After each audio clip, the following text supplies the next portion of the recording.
السلام علیکم ورحمۃ اللہ وبرکاتہ۔ ایم بابو تنولی اسلامک اسٹوڈیو سے آپ کے لیے حاضر ہے ایم بابو تنولی بہت ساری دعائیں لے کر۔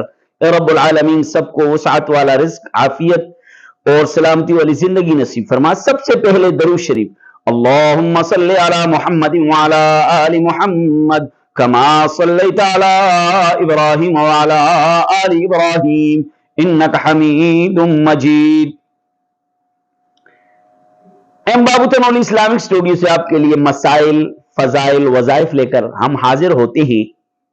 تو چلیں بغیر کسی تمہید کے آپ کو سمجھانے لگا ہوں، ایک حدیث پڑھانے لگا ہوں، حدیث بتلانے لگا ہوں۔ کنز العمال ایک کتاب ہے، اس کے اندر ایک حدیث گزری نظر سے تو میں نے سوچا کہ آپ تک ضرور پہنچائی جائے۔ صحابہ اکرام میں سے کچھ صحابہ اکرام روایت فرماتے ہیں، نقل کرتے ہیں کہ آپ علیہ السلام نے فرمایا، کوئی شخص مالی طور پہ پریشان رہتا ہے، رزق کے لیے پریشان رہتا ہے، یا ویسے ہی پریشانیاں اسے گھیر لیتی ہیں، ایک دعا ہے، اگر اس دعا کو وہ صبح پڑھ لے، شام تک رزق کی فراوانی ہوگی، رزق کی وسعت ہوگی اور پریشانیوں سے بچا رہے گا۔ اور اگر شام کو پڑھ لے تو صبح تک رزق کی فراوانی ہوگی، رزق کی وسعت ہوگی اور ہر طرح کی پریشانیوں سے بچا رہے گا۔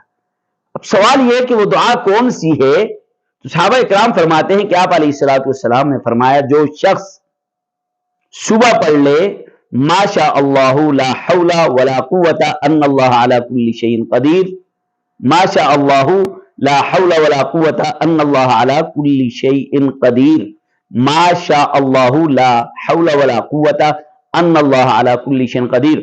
صبح پڑھے، شام تک رزق کی تنگی نہیں آئے گی، رزق میں وسعت ہوگی، فراوانی ہوگی۔ شام کو پڑھے، صبح تک رزق کی تنگی نہیں آئے گی، رزق میں وسعت ہوگی اور عام جو پریشانیاں ہماری زندگی میں آتی ہیں وہ بھی انسان سے دور رہیں گی۔ لیکن ایک شرط یاد رکھیے، یہ چیزیں تب عمل کرتی ہیں کہ جب ہم 5 وقت کے نمازی ہیں اور ہمارا رزق حلال ہے۔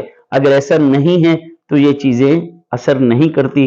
امید ہے سمجھ آ گئی ہوگی، دوسروں تک ضرور پہنچائیے۔ السلام علیکم۔